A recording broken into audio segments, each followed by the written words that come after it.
2000 Jaguar S-type with the 3-liter V6, and today we're going to be changing the spark plug. Let's get to it. Alright, first step, we're going to go ahead and remove this cover. Now, I don't know if there's supposed to be something else holding this in, but this is literally just sitting here. So, there's no way that that's right. But, anyway, so first step, we're just going to go ahead and bite the big bullet and get this intake manifold out of the way so we can get the spark plugs knocked out on both sides at the exact same time.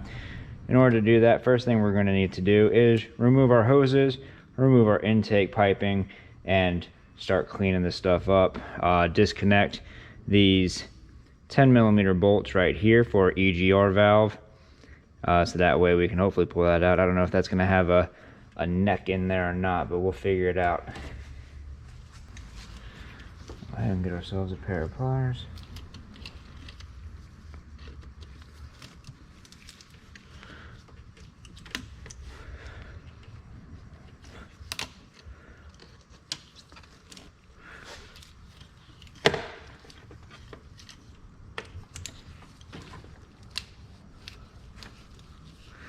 And give it a little bit of a pull while wiggling. And this might be one of the coolant lines. Looks like it is. Alright, I'm going to lose a little bit of coolant there. And just try to tuck that out of the way somewhere and get yourself a catch can and put that underneath the engine.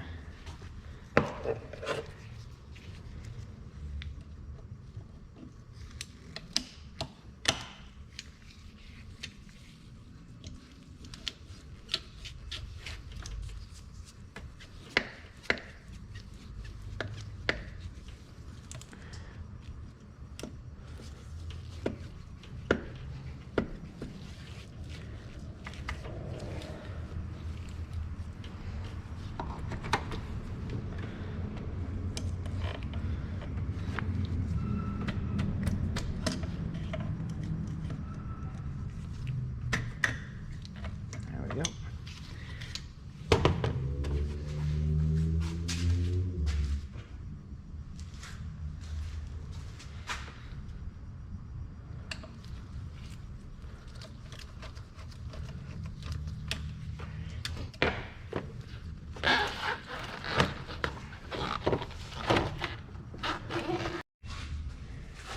After looking at this a little bit closer and realizing that our throttle body connects to this unit right here, and I can't tell if that is all one piece or not.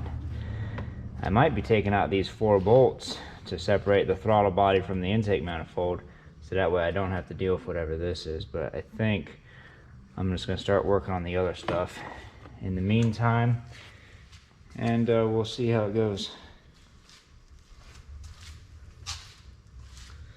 This sensor up here, just going to squeeze this connector down and remove it. Back here, we have an intake hose that has been really wrapped up in electrical wire. I'm assuming that means it's damaged, but I'm not going to mess with it to find out.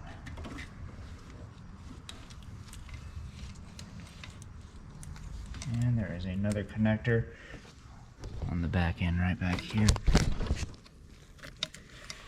Back here, this connector right here. And we're just going to disconnect that. I think that's for the intake runner. It's like a metal bar that goes in here with little flaps to control airflow during certain times.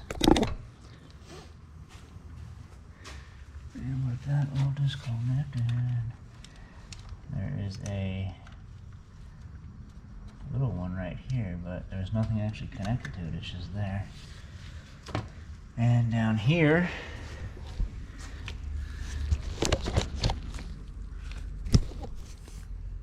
right here beside the engine, we can see we have a little 10mm bolt right here for support. I think that's the only one. It's the only one I can see anyway. Take out the support bolt first.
that EGR valve does not have a neck going into it.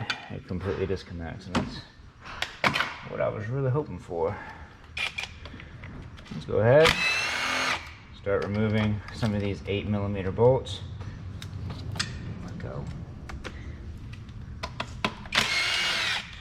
For the throttle body.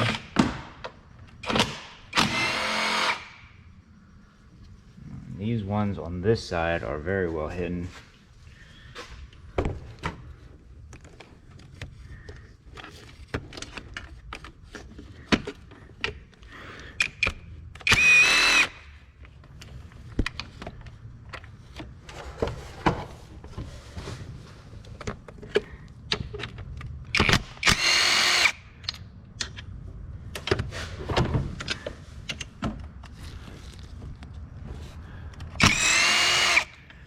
And then there should be 2 more in the back. I'm probably gonna need an extension and a swivel for that. Let's see if we can't put some eyes on them real quick. You can see that one right there. And the last one is kind of out in the open, just right there.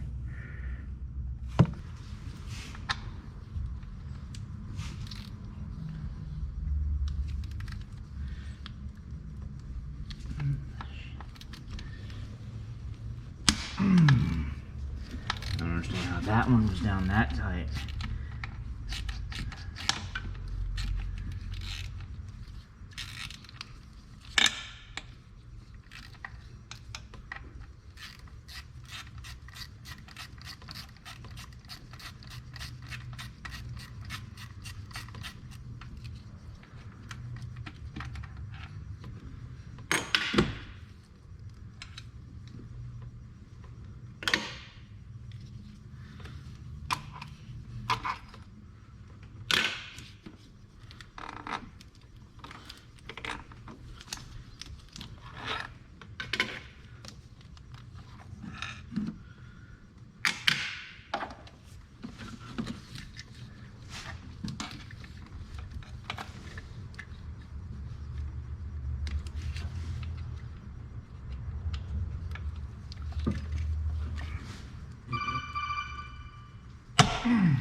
Bolts.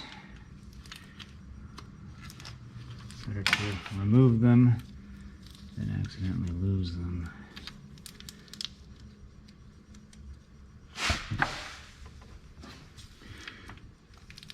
Stupid thing.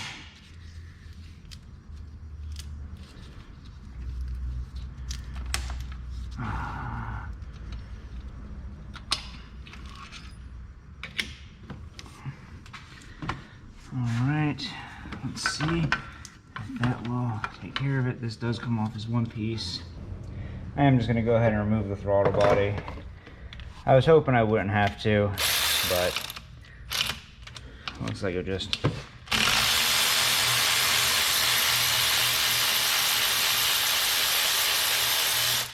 save me a lot of trouble when putting everything back together, so there's not so many wires and hoses and little things that can easily be forgotten.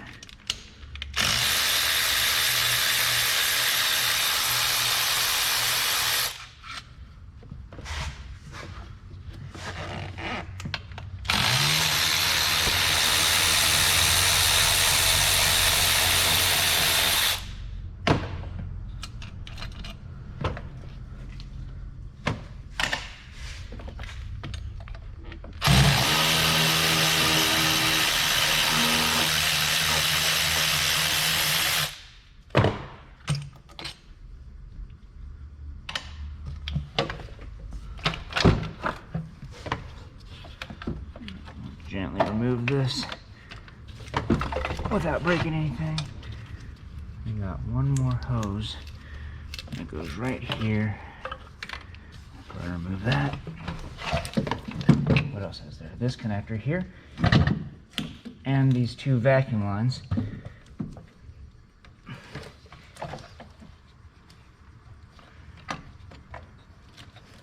Thank you. All right.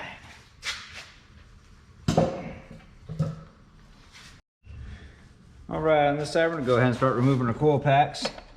8mm bolts.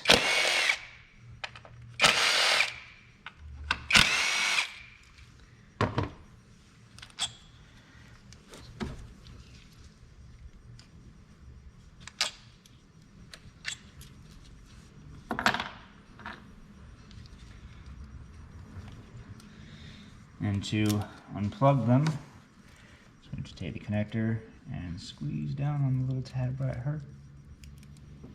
And gently pull it out, and it's gonna feel tight, but that's only because there's a rubber gasket inside of here that seals this from oil and other contaminants. So just give it a gentle pull and just hold that pressure on there, and it'll start sliding off.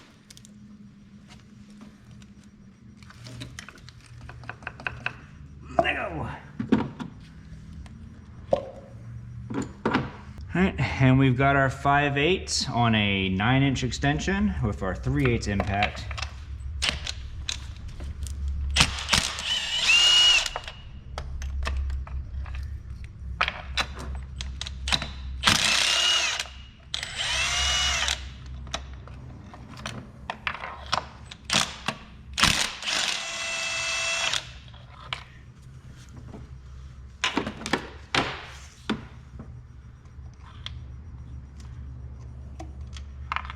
Use our magnet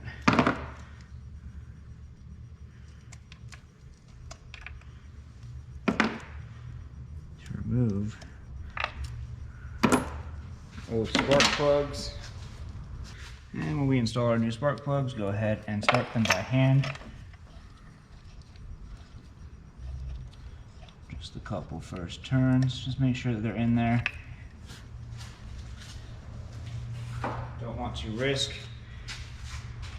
damaging threads on the head, because then might as well just throw this whole car away, to be honest with you. I ain't even gonna entertain the idea of replacing the head.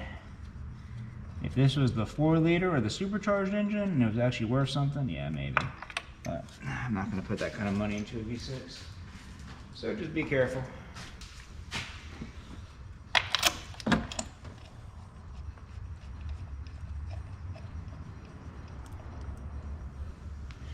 And that's how you replace your spark plugs on this vehicle. Go ahead and do the same exact procedure on the other bank, and then put everything back together in the reverse order. If you need to go back into the video to see some of the steps we took, go ahead. I don't think this is gonna be a long video. It's a pretty straightforward process. It might be a little bit time consuming, but you know, it's not that bad. I don't think so anyway.